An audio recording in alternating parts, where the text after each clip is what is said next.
The Dark Elves Chosen by Celeste King. Episode 6. If you don't want the story to stop and can't wait till the next episode comes to YouTube, you can buy the ebooks from worldsofprotheka.com. If you like the episode but wish that you had the steamy scenes too, you can get that from worldsofprotheka.com as well. Use discount code YouTube30 to get 30% off all digital products.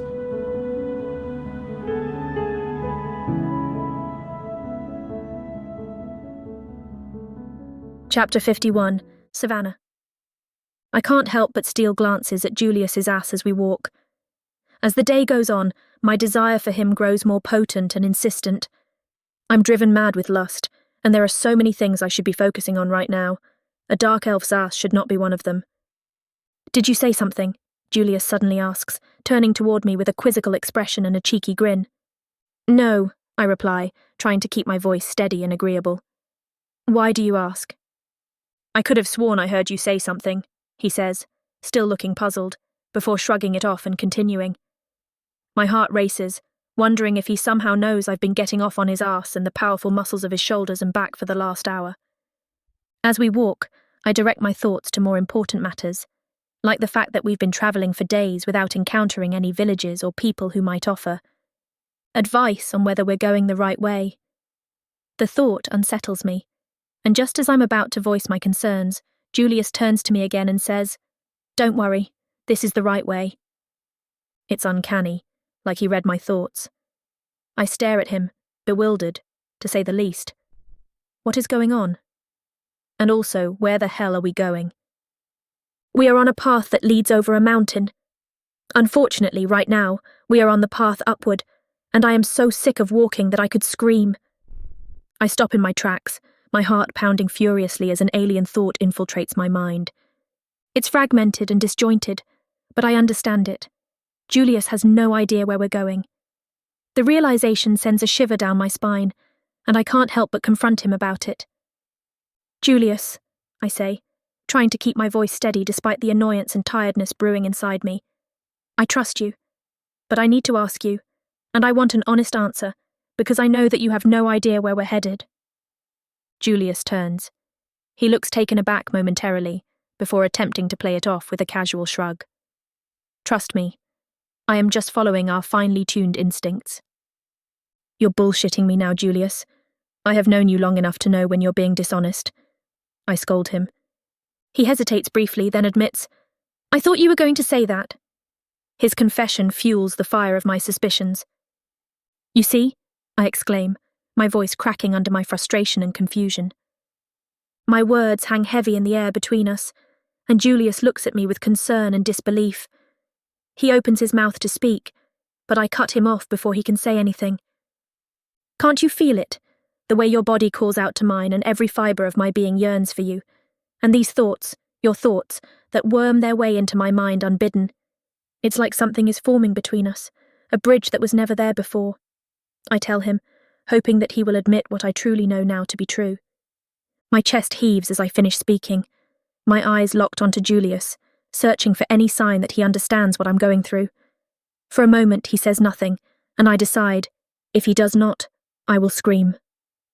"Okay," Julius finally murmurs, his voice barely audible. "I've been feeling it too, Savannah, and you're right, it's not natural. But whatever is happening to us, I'm sure it will pass. We have been through a lot. It's bound to affect us." "But what if we have changed? What if we are different now?" I ask him. "Then we will be different together, Savannah. To me, it is as simple as that," he tells me with an honesty that I have come to know burns true in him. His words send a wave of relief coursing through me, but it's tinged with fear for what lies ahead. And even as I crave Julius's touch more than ever, I can't help but wonder, what will become of us if we don't find a way to break free from this thing that has settled deep inside us? The moment Julius admits that something strange may be happening, my heart pounds in my chest. He insists it will pass, and I want to believe him. I need to believe him. So I continue behind him, my Julius, and try not to be consumed by the lust that threatens to infect my every thought. "Just around the next bend, we'll see a village in the distance," Julius confidently says. "Okay, I trust you," I say, as I march ahead of him toward the bend. As I round the bend, my eyes widen at the sight of a massive urchin blocking our path. Its fur is matted, its eyes wild and hungry.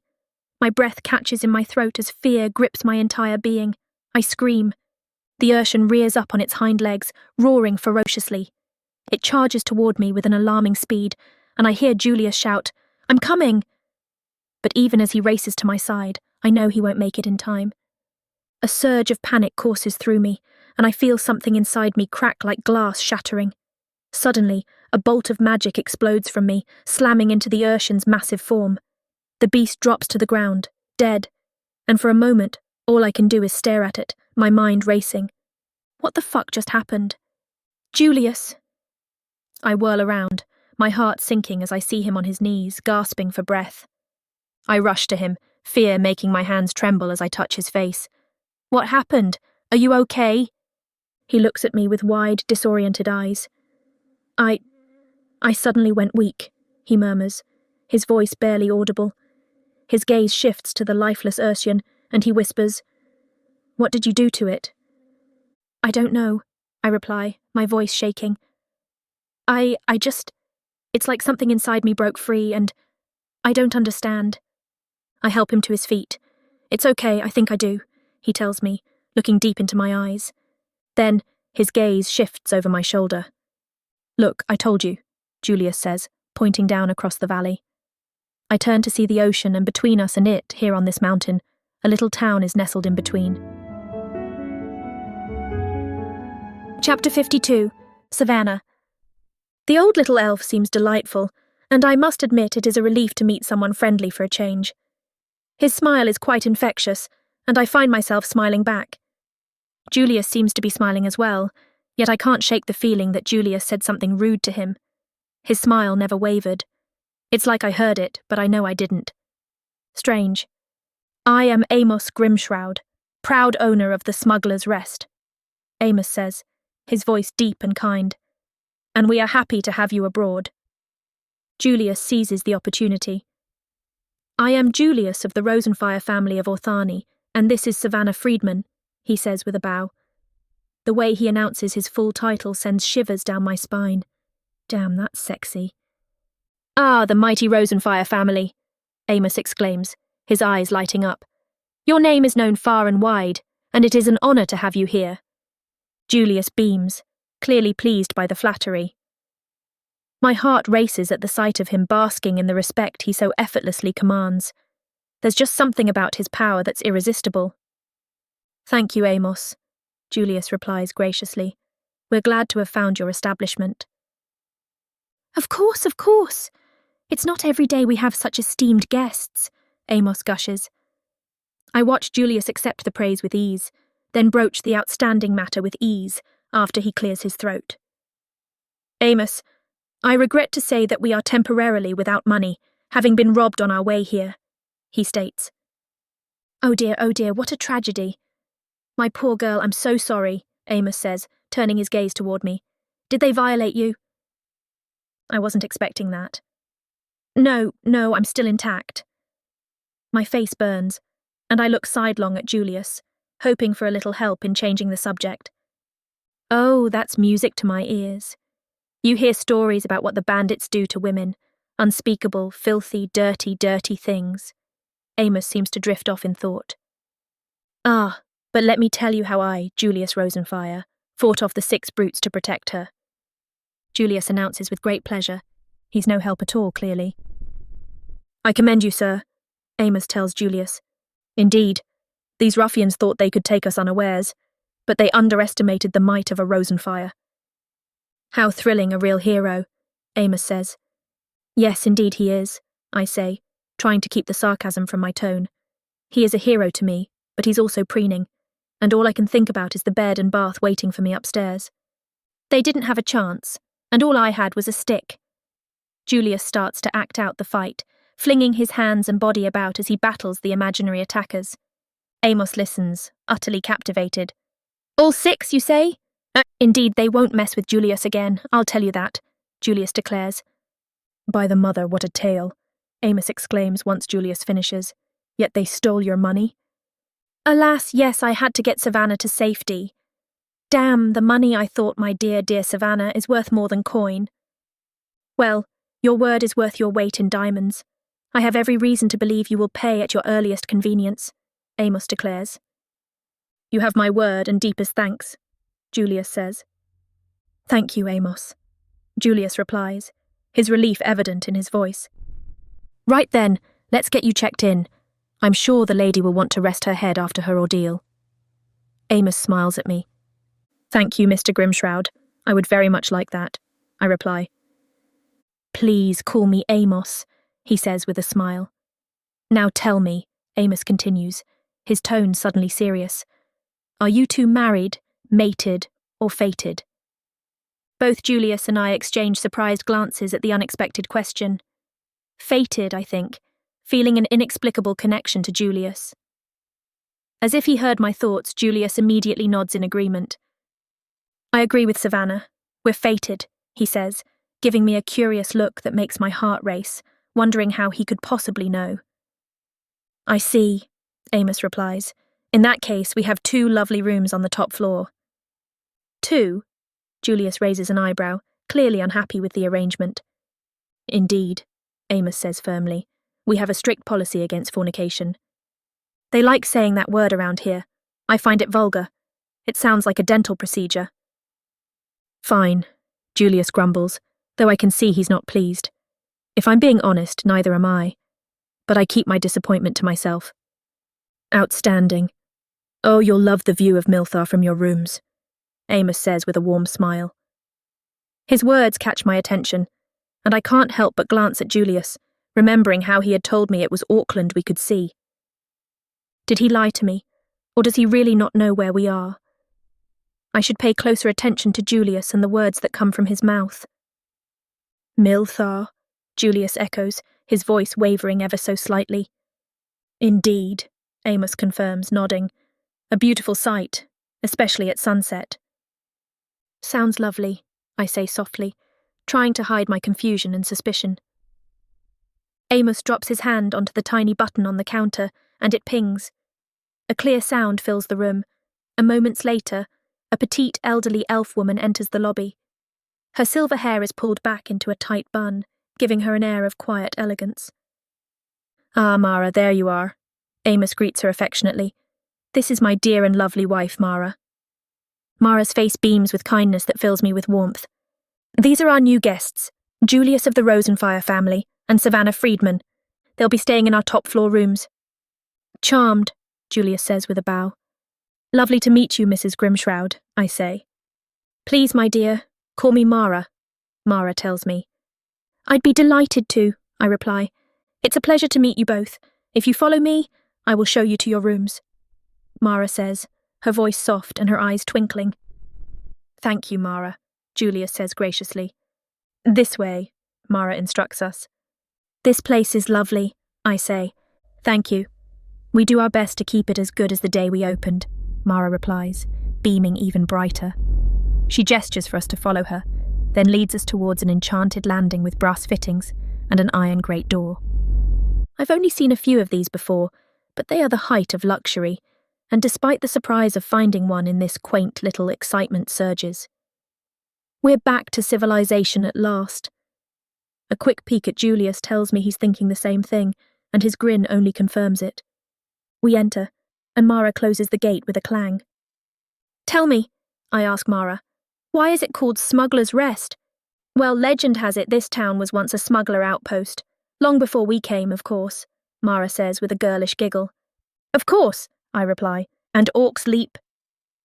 That's where we used to throw the orcs off, poor dears, but dreadful fornicators, Mara replies as the lift jerks into action and beginning our journey upward. Chapter 53.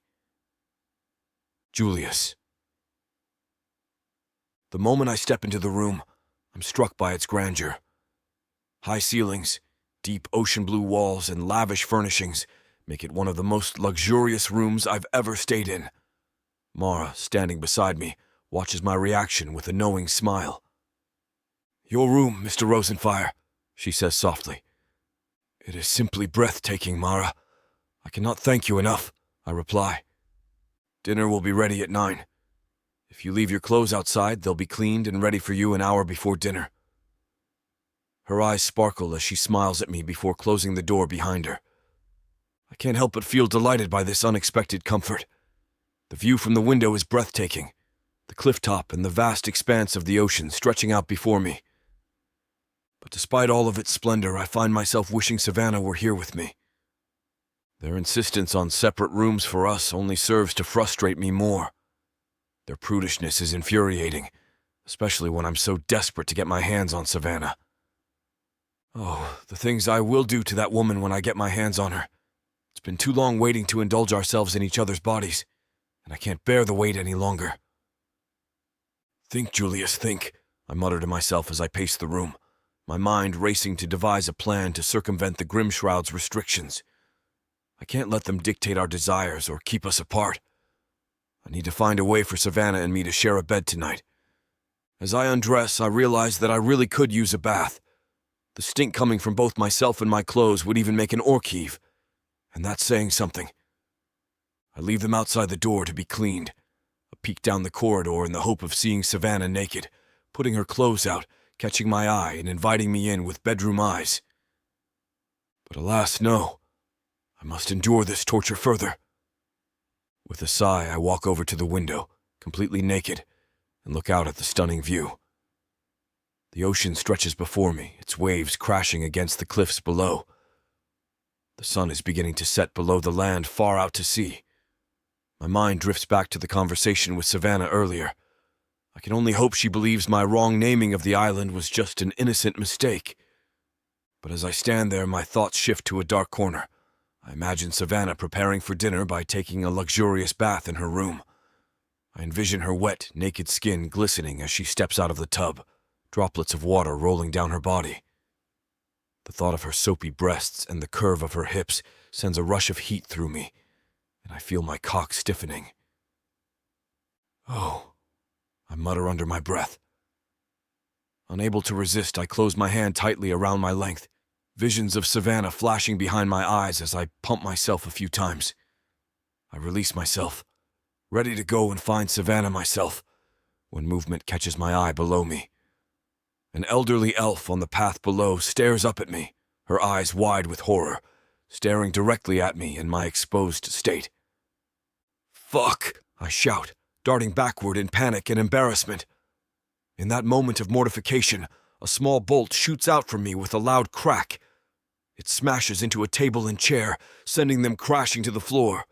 My magic. I delight in the thought that it has once again shown its return. My heart pounds as I hear a knock on the door. Who can it be? Savannah, maybe?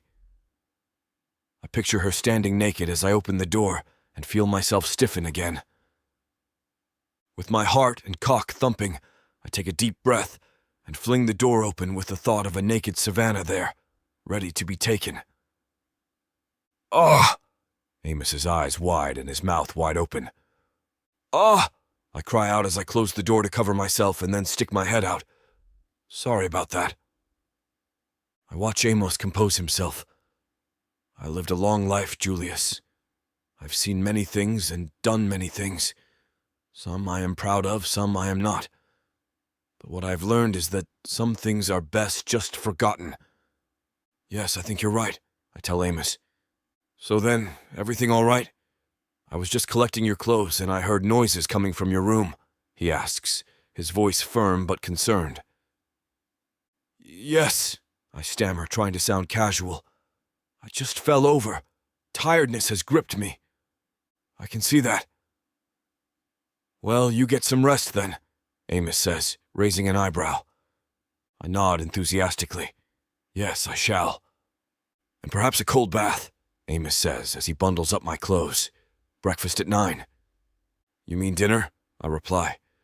"Yes, dinner. That's what I said." Amos walks away and begins to whistle. As soon as the door clicks shut, I lean against it, relief washing over me. My erection has thankfully vanished as well. I fix the table and chair. Thankfully, not too much damage was done there, but at least I am producing magic, which excites me. After everything is back in its place, I fall onto the bed. I would love to sleep and perhaps wake up in my own bed with Savannah beside me. My mind races again back to thoughts of Savannah. No matter what it takes, we'll share a bed tonight and indulge in each other. I want nothing more than to have her beneath me, to lose myself in her body. But how do I make that happen? I tiptoe around my mind, checking each filing cabinet for the answer. Come on, Julius. There has to be a plan in here somewhere. Tonight, I whisper to myself, the raw power of lust fueling me. I'll make it happen no matter what. Chapter 54. Savannah. The mirror reflects a woman I recognize. My dress clings to every curve, looking as good as new, and my hair, freshly washed, falls in soft waves down my back. My eyes sparkle with anticipation, and I can't help but hope Julius will like what he sees. I must have looked like shit before, but through it all, Julius never wavered in his attraction for me. His gaze always held a hunger that sent shivers down my spine. He's not perfect, but then again, who is? As the clock chimes 9, I smirk. Always keep them waiting, I remind myself, savouring the power of anticipation. With that thought, I open the door of my room and stride down the corridor toward the elevator. Another elderly dark elf greets me, dressed in a pristine uniform and wearing a huge grin. "Evening, miss, I'm Marvis, here to serve," Marvis declares rather loudly. "Good evening, Marvis," I reply, stepping into the enchanted lift.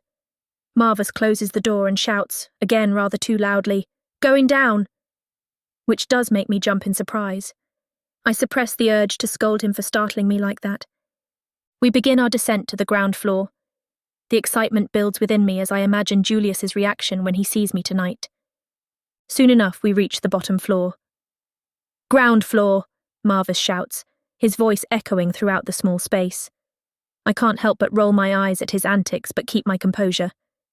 "Thank you, Marvis," I say, stepping out of the lift and into the lobby, glad to be rid of all that shouting. "Ah, Miss Friedman," Amos greets me, clad in an impeccable dinner suit. "This way, madam."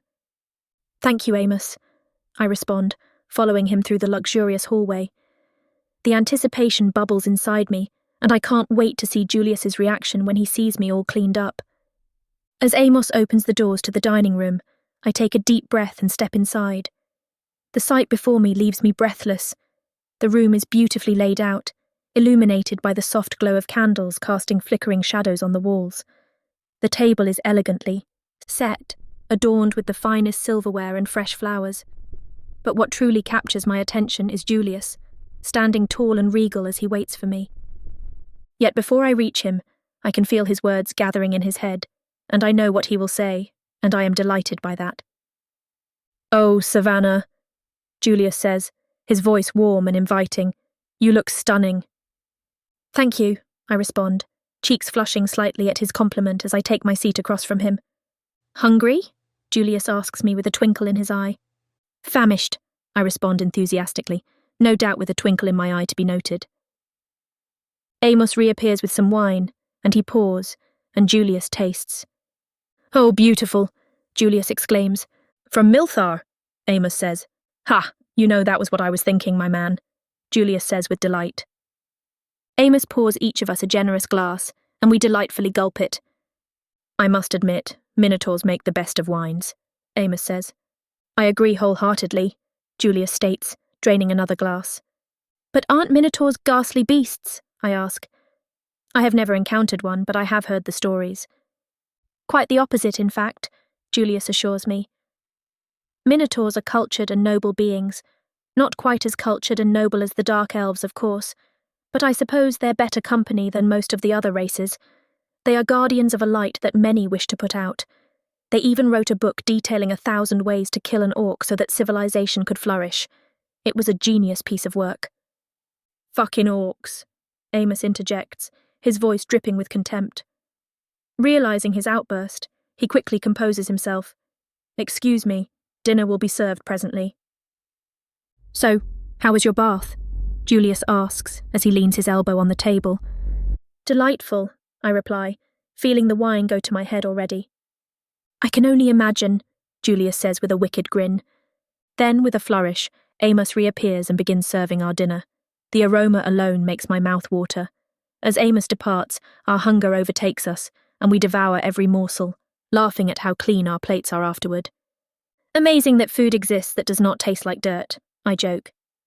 Agreed, Julius chuckles, raising his glass in a toast, to finally enjoying a proper meal. We clink glasses, and I feel the wine seizing my brain even further, my senses heightened and my inhibitions lowered. Julius's gaze lingers on me, and I can see the desire in his eyes. Perhaps we could rendezvous later, he suggests, a flirtatious smile tugging at his lips. Your company would be most welcome, I respond coyly, my heart racing at the thought of spending more time alone with him. With our plates cleaned, Julius stands, offering me his hand, and I take it with a smile. Shall we take a stroll outside? He suggests, warmth in his eyes. Sounds lovely, I reply, my heart skipping at the prospect of a moonlit walk with him. We step onto the terrace, the warm night air caressing our skin like a gentle embrace. Tonight has been magical, Julius, I confess. It was everything I hoped it would be.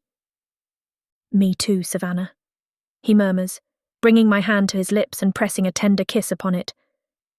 It is everything you deserve, my love. Our gazes lock, and I can see the depth of his feelings, and of course the excitement that matches mine reflected in his eyes. But yet I know there is more to come, he tells me, his words sending me into a spin. Would you care to join me for some after-dinner conversation? I ask coyly, knowing he understands the true meaning behind my words. Your wish is my command, my lady, he replies, a knowing glint in his eyes. Then I must retire, I tell him. We return inside, and Julius escorts me to where Marvis waits in the enchanted lift. I bid you good night, Julius tells me with a bow. I can feel Julius's eyes on me as I enter the magically moving contraption, knowing full well that he'll come to my room later. Going up, Marvis exclaims loudly as he slams the gate closed. Before we ascend, I glimpse Julius in the lobby, conversing with Amos. Then he puts his arm around Julius and leads him away. I try to observe further, but the lift jolts into action, carrying me away. I tell myself it must be something innocent as the lift jerks to a stop. 7th floor, Marvis shouts. At this point I could give him a good punch, but I refrain. I exit the lift and think instead of my pounding heart and the excitement that lies ahead. Once inside my room, I prepare for Julius's arrival, my body aching with desire and nervous excitement. But as the minutes tick by, he doesn't come. Anxiety gnaws at me, but I refuse to let it consume me. He will come. He must. Then there is a knock on the door. I jump up and fix myself only to hear the voice of Mara. Breakfast at 7, my dear, and don't worry, if you need me tonight, I'll be in the next room. I fall on the bed disappointed, but if my time with Julius has taught me anything, he will find a way. Chapter 55. Julius. I blink my eyes open. The pounding in my head beats like an orc fucking a capra.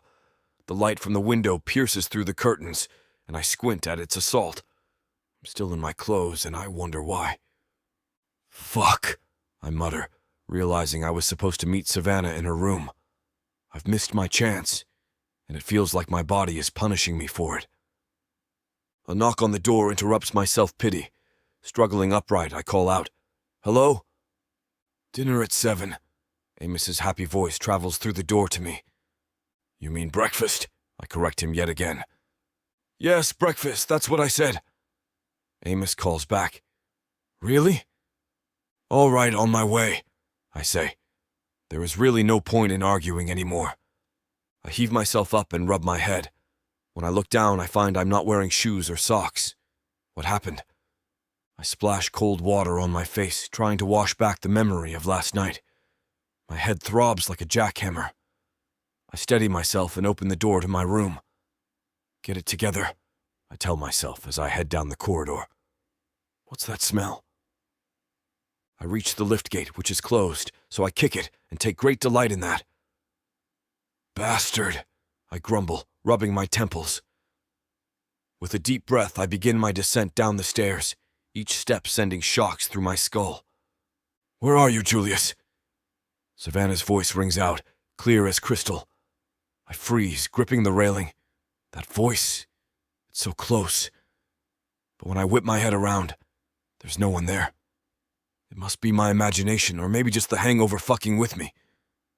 Is it a hangover? It must be, but I can't seem to remember what happened after dinner. Either way, I need to keep moving. Get a grip, Julius, I mutter under my breath and continue my endless journey toward the dining room. My heart leaps as I spot Savannah sitting at a table near the window. She glances up, a smile playing on her lips. My beautiful girl, what a sight to behold as the morning sun catches her. Morning, Savannah, I say, her spirit lifting me. You look lovely as ever. Thank you, she replies. I guess our paths weren't meant to cross last night. Our hearts said yes, but the stars said no, my love, I tell her, impressed with myself in this state that I must keep concealed. There is always tonight, Julius, and all the nights that follow, Savannah says, and my heart bounces as my head pounds. The clock strikes 7, and we both smile at each other. Breakfast, I say. Breakfast, Savannah replies. And what shall we do today, my love? I ask her. Oh, I'd love a walk on the beach, sea air through my hair, lunch in a little cafe, a walk back here, a nap in the afternoon, then, Julius, another dinner with you. Savannah raises an eyebrow. Sounds perfectly delightful, I remark. I feel my spirits lift, and the pain in my head begins to fade. We smile at each other, and I look around at the empty room. Then Savannah does too. Breakfast? She asks. Breakfast, I reply. And I look around at the empty room and wonder where the hell Amos and Mara are. Perhaps they have had a lie-in, Savannah suggests. That may well be so, Savannah, my love, but we are paying guests, I declare, standing up as if that will make a difference. Savannah looks at me as I stand proud, my noble gaze gracing the room. Service, I call out, pleased by the sound of my voice. Amos was just here. But no one comes, so I need to think of something else to do. Quickly. I sit back down, perhaps a little too quickly, and feel rather sick. I gulp. I don't think anyone is coming, Savannah says, her eyelids fluttering. Well then, my dear, we shall stroll into town and have ourselves a breakfast of kings before we play out your every dream, I announce. I'd be delighted, Savannah replies. I hold my hand out to Savannah, who takes it with a smile. To town, I declare. Then I remember that I don't have any coin.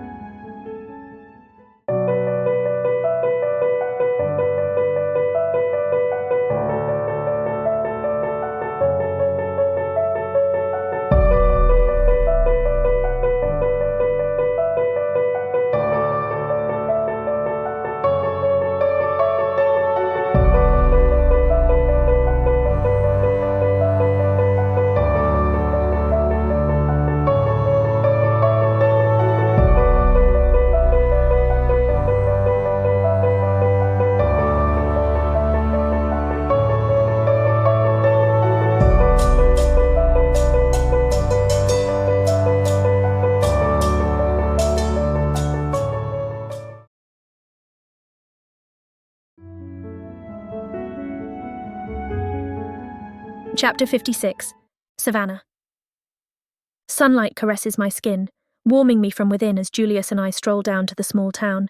The heat is delightful, as is the white sandy beach stretching before us.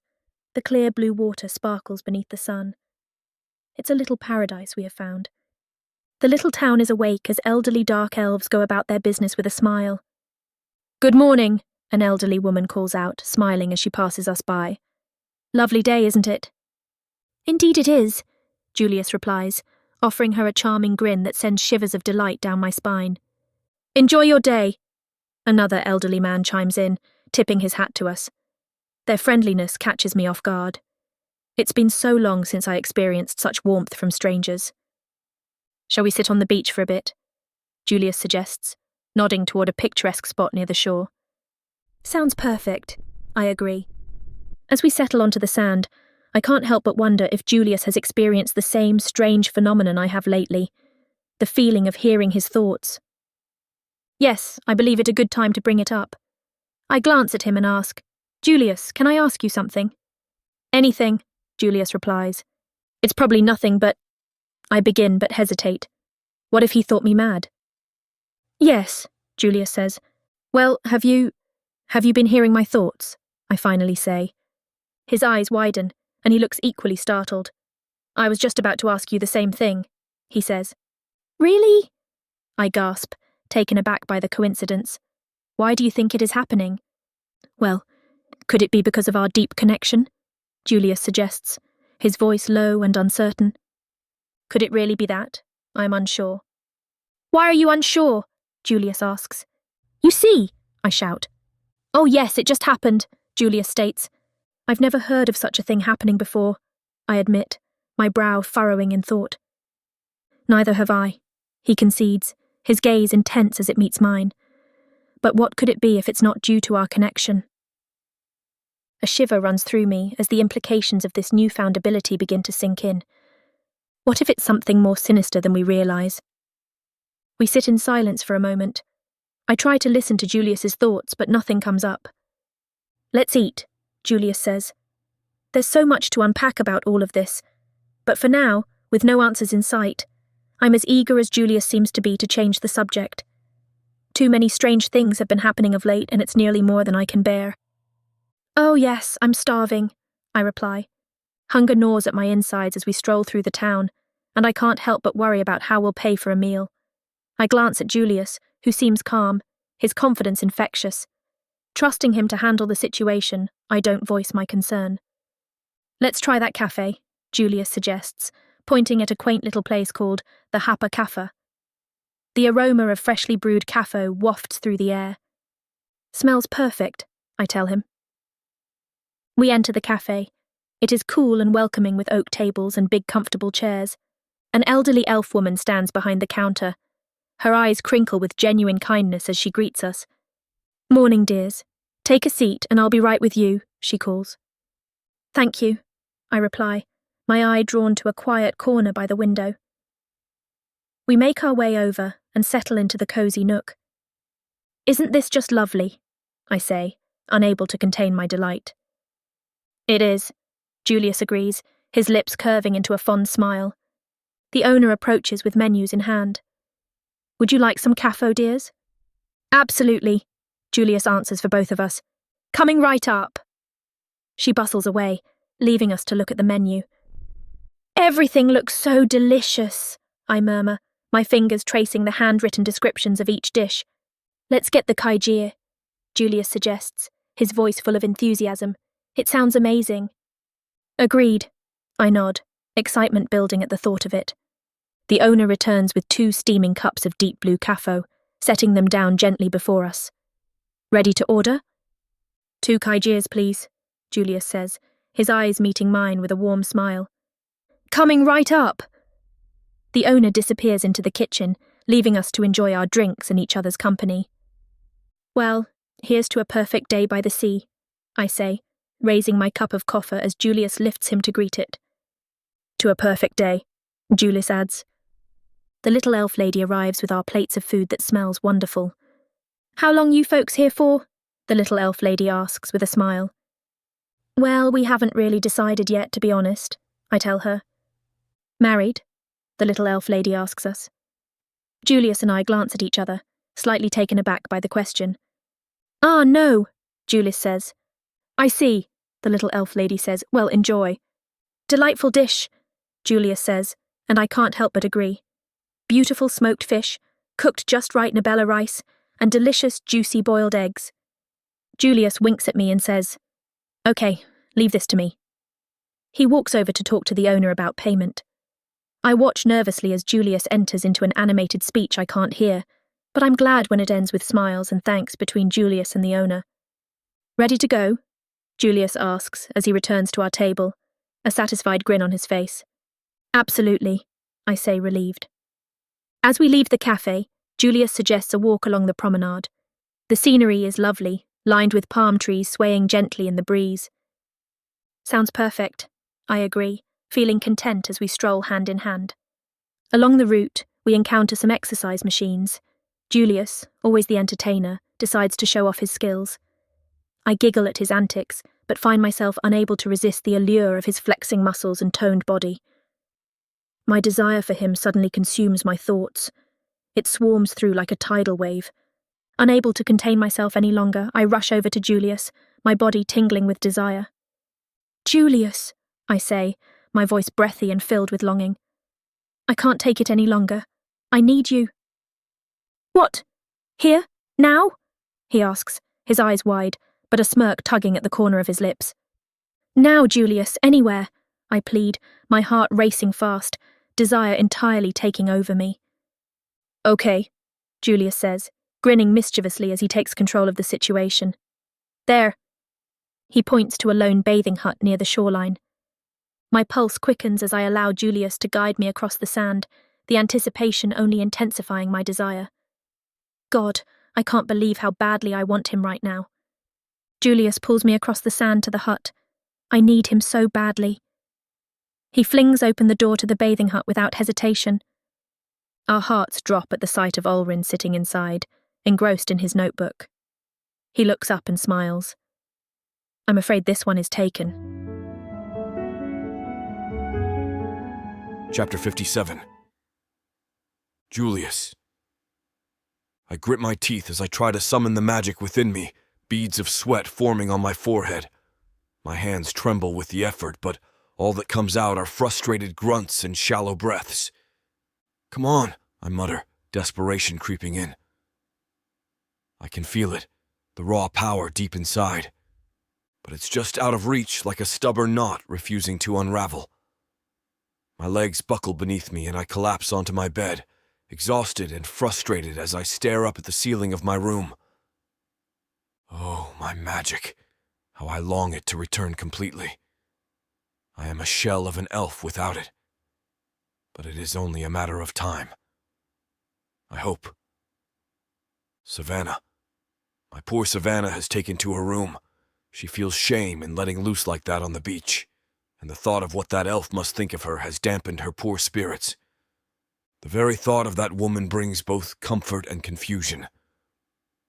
Something strange has formed between us now, and it gnaws at me because I just can't explain it, and I do not take kindly to not being fully in control of my faculties.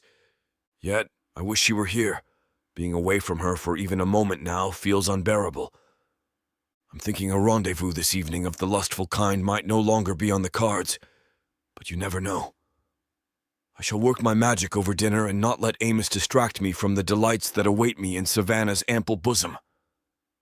I feel a twitch in my groin and I let out a moan, and then there is a knock on the door. I check to make sure nothing is bulging and hastily wipe the sweat from my brow before answering. I open the door to find Amos standing there, his eyes narrowed and an odd expression on his face. "Ah, Amos, how are you?" I ask. "I was looking for you earlier about breakfast. It's really not on if—" "We have a problem," he interrupts, thrusting a folded paper into my hand. "You will need to settle your bill." "Pay? Why?" I ask, unfolding the paper to reveal a bill filled with numbers and charges that spin my head. "That much. I was speaking with my brother, who lives in Orthani. He's an importer and exporter and moves in the higher circles of society there." Amos explains, his voice cold and accusatory. "I told him you were staying here. I had the honor of you as my guest, and he said that's impossible." "Impossible? Why?" I ask. "Because Julius Rosenfire is dead," Amos tells me. "Dead?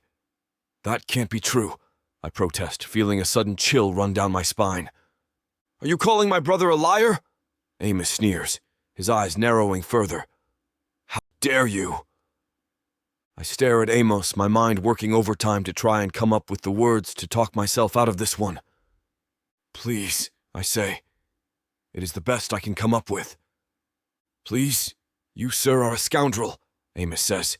"How dare you talk to me like that?" I feel anger boil within me, and this chap is heading towards a punch on the nose. "I suppose the robbery was a lie also." Amos is getting angry as well. "Oops, well, he's got me there, but admitting that would be a nail in this coffin with no chance of crawling out of it." No, I was telling the truth, I tell him. And there's been talk, Amos adds. Talk? I reply.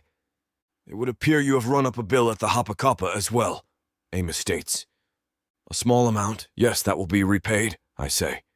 And you exposed yourself to poor Mrs. Mudsway, and not to mention myself, Amos shouts. A misunderstanding. Please send my deepest apologies to Mrs. Mudsway, I plead. If she ever comes out of her room again, I will be sure to do that. Amos sneers. You're too kind, I say, trying to calm him down, but something tells me that isn't going to happen. And what exactly were your intentions with that woman in the beach hut? Amos raises his eyebrow. A swim? I reply. Fornication, no doubt, Amos shouts, raising one finger into the air. My heart races as I struggle to find a solution, but the evidence is stacking up against me. Look, my dear Amos, I swear on my family's name, I am Julius Rosenfire, and you will be paid. Ha! He scoffs. You're nothing but a liar and a cheat, pretending to be the great Julius Rosenfire. You aren't fit to wear the shoes of such an elf. Amos, I say with a strained laugh, trying to diffuse his anger. Look at my feet. I am in his shoes, literally. Enough, Amos growls, his face turning red with rage. You'll work off your debt. The Minotaurs are due soon, and they'll have plenty of work for you. As for your Dolly Bird, she can help out in the kitchen. Dolly Bird? How dare you! I won't allow that, I exclaim, desperate to protect her. Savannah is a half-elf of noble birth. She is beneath that kind of work. Half an elf is not enough, but half a human is. Amos sneers. As Amos storms off, it appears all is lost. My luck has run out again. Chapter 58. Savannah. The warm water envelops my body as I sink a little deeper into the bath, trying to erase the memory of what happened on the beach. A part of me feels shame over the incident, but another part of me enjoyed it. Why shouldn't I? I'm a woman with needs and desires. There's no shame in that. I am also pleased that Julius was truthful about knowing each other's thoughts. That replaces some trust, and I truly believe he's starting to come to terms with the fact that there is more going on with us than meets the eye. My thoughts are suddenly interrupted by a loud knock on the door. I immediately know it is Julius and something is wrong, though I don't dare explore that strange bit of premonition further. I quickly rise from the bath, water dripping from my skin as I reach for a robe hanging nearby. I tie it around myself hurriedly, while the banging on the door continues relentlessly. Savannah, I hear Julius's voice from behind the door. Coming, I shout, hoping to buy myself a few more seconds to compose myself. My hair is a mess, but he has seen me in worse states than this. As I open the door, I find Julius standing there, his face flushed and panicked. We have to go, he tells me, his voice strained. Why? What's going on? I ask, my panic now rising to match his. Please, Savannah, just trust me. We need to get out of here now, he insists, glancing nervously down the hall. Julius, what's happening? I demand, my voice shaking with fear. Why are we leaving? Because, Savannah, I am dead, Julius says solemnly. Dead? What are you talking about? I stare at him in disbelief. Amos has been told that I'm dead. He thinks I'm an imposter and you're my dolly bird. A dolly what? I ask. I have no idea, but never mind that now. We must hurry. They want us to pay our bill or they'll put us to work. Julius explains, his eyes darting around nervously. But we have no money, I say, feeling the heavy weight of panic settling on my chest. Exactly. That's why we need to flee. Now get dressed, he commands, urgency lacing his words. All right, let me grab some clothes and we can go, I say. It seems it is just our luck. Just as I was getting used to some comforts, we're off again, but at least we are together. No peeking, I warn as I hastily search for my clothes. I can feel Julius's eyes lingering on me as I slip off my robe, but I try to ignore it. It's not like I haven't felt his gaze before, and under different circumstances. I have to admit, I enjoy the playfulness and the danger of it. I bend over to grab my dress and hear Julius moan softly. An electric shiver runs down my spine at the thought of him peeking. I turn sharply to catch him red-handed. His eyes widen in surprise before he quickly looks away, feigning innocence. Julius! I scold him half-heartedly. Truthfully, I find the situation amusing and slightly thrilling. It sits hand in hand with the danger we're facing. Sorry, he mumbles, though I can see a faint smile on his lips, and I know that he's not at all sorry. I finish dressing and join him at the door, glancing back at the room one last time. It was such a lovely room, and I wonder if I will ever see it again. Chop, chop, Julius says, grabbing my hand. Adrenaline pumping, I rush down the corridor with Julius by my side. We have no choice, we must flee. We should take the stairs, Julius suggests. All right, I agree, and we hurry down the narrow staircase, our footsteps echoing in the silence. As we descend, I can't help but ask, what kind of work would they make us do? Kitchen work, Julius answers, his tone grim. I shudder at the thought. But I won't know what to do. I've never cooked a meal in my life. Focus on fleeing, Savannah, Julius admonishes, his eyes locked on the path ahead. On not getting caught. Okay, I shall, I say, determination flaring within me. I remember how good I am at escaping, and will do my best to put that into practice. Our descent ends as we reach the ground floor, our hearts racing from fear and exertion.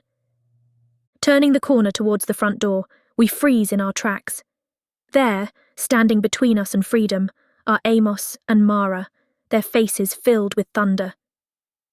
Shit, Julius mutters under his breath, sizing up our adversaries.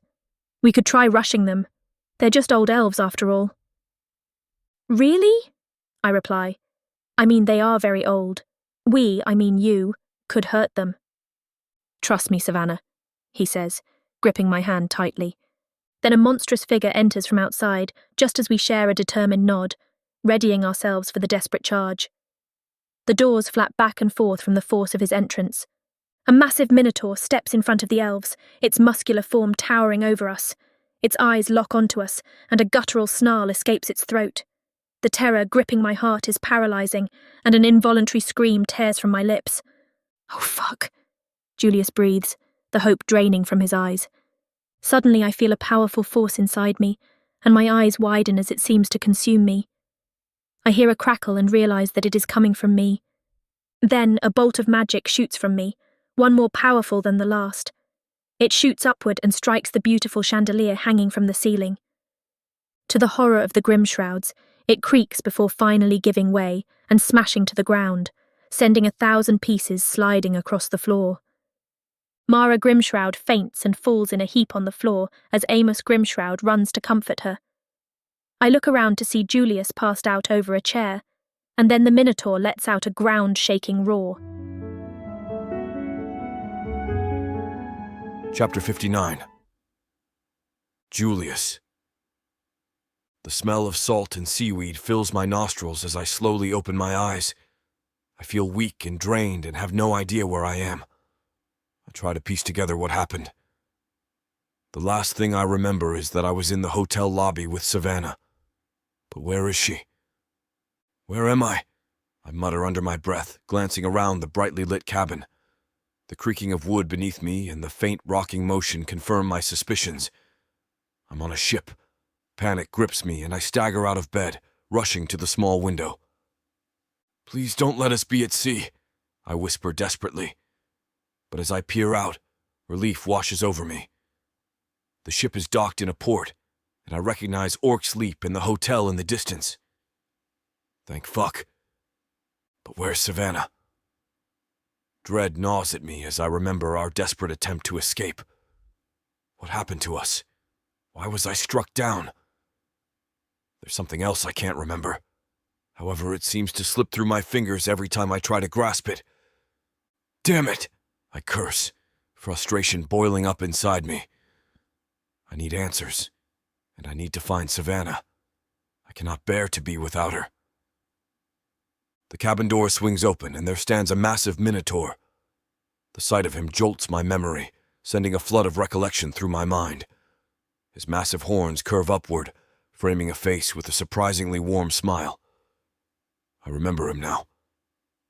Hello, Julius, he says, his voice deep but friendly. Welcome aboard. Forgive me, I'm a little out of sorts, I manage, my fear subsiding slightly as he pulls up a chair. The civility of this situation is unexpected, and I find myself impressed by the Minotaur's calm demeanor. Things, judging from experience, could be so much worse. He settles into the chair, his immense weight causing it to groan in protest.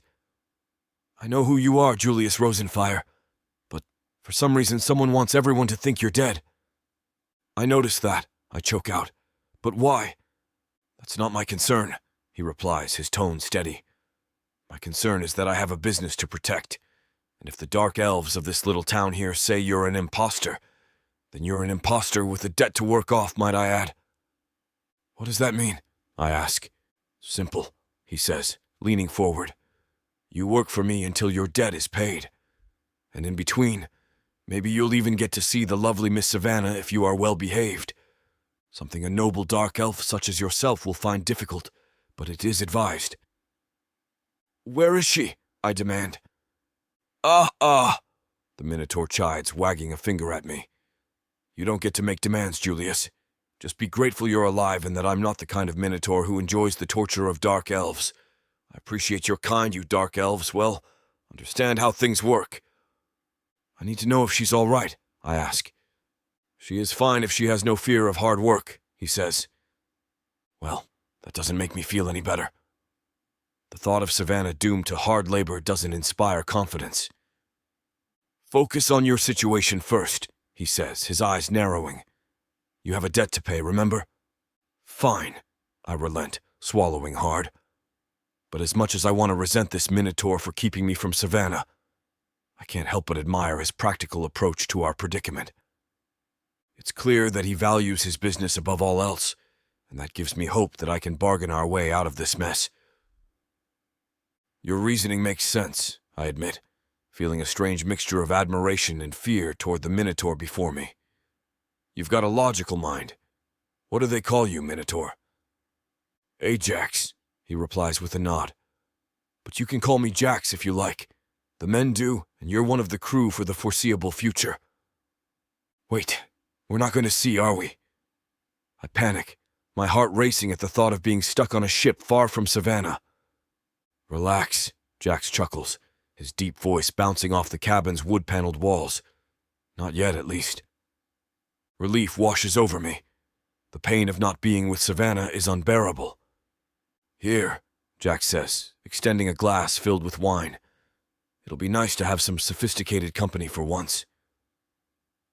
I hesitate for a moment, guilt gnawing at me as I think of Savannah, but I take the glass and gulp down the wine, savoring its exquisite taste.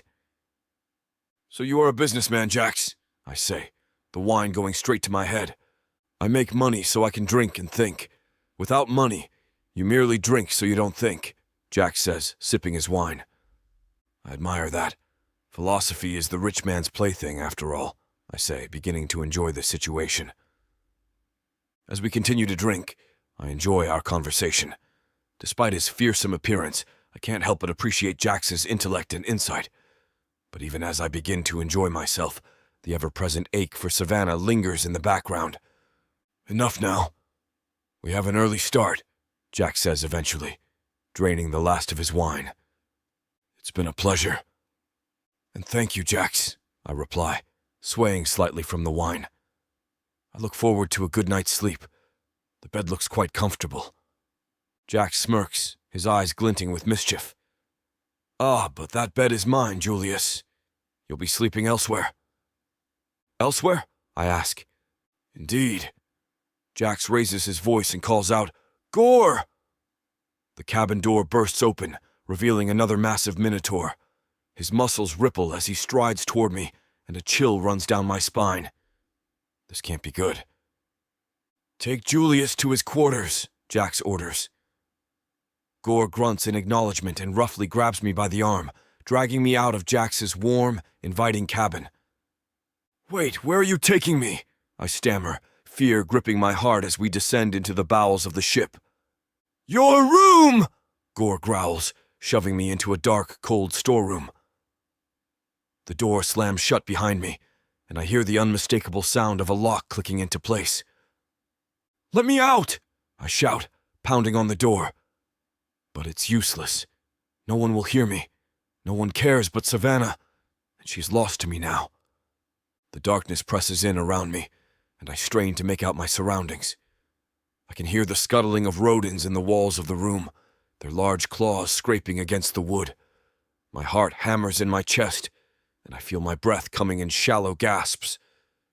Damn it, I curse under my breath, collapsing against the cold floor. A wave of loneliness and despair washes over me.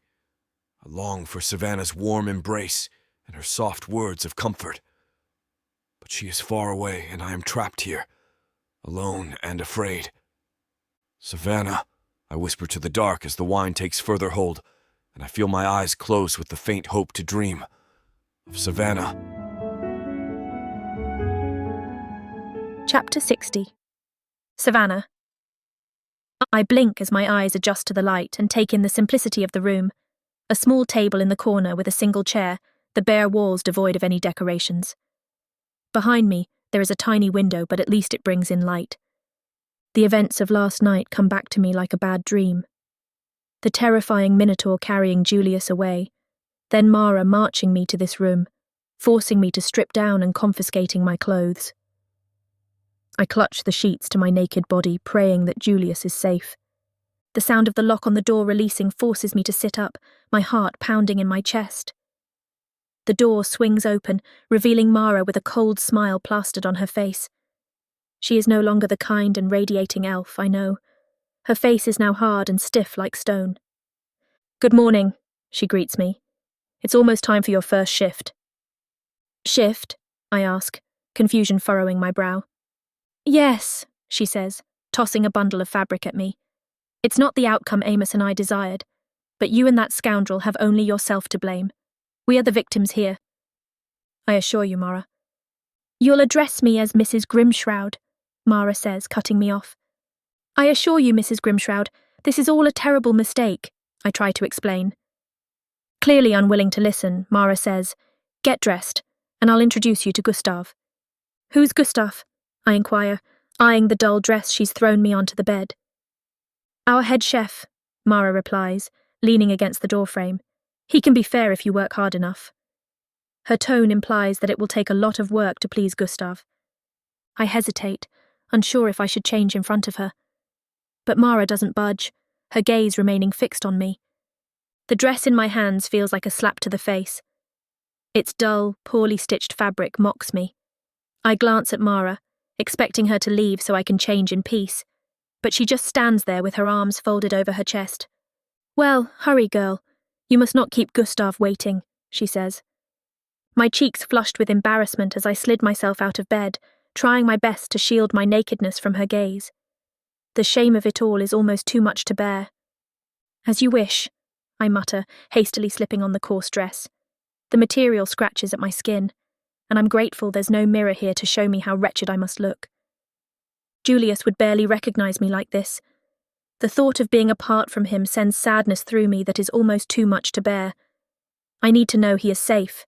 I have heard stories about those dreadful minotaurs. "Where's Julius? Is he all right?" "We are not kidnappers. We are not torturers. We are good folk who expect good to be done to us in return."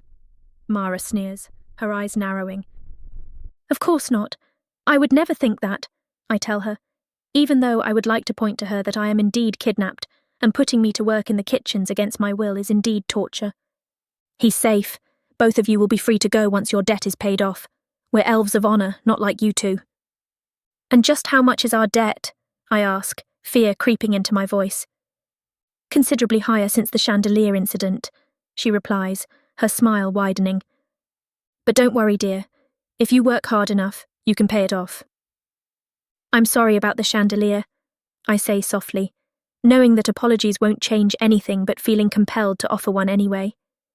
"Save your apologies, and whatever unworldly trickery you employed last night, I would advise you not to again," Mara tells me.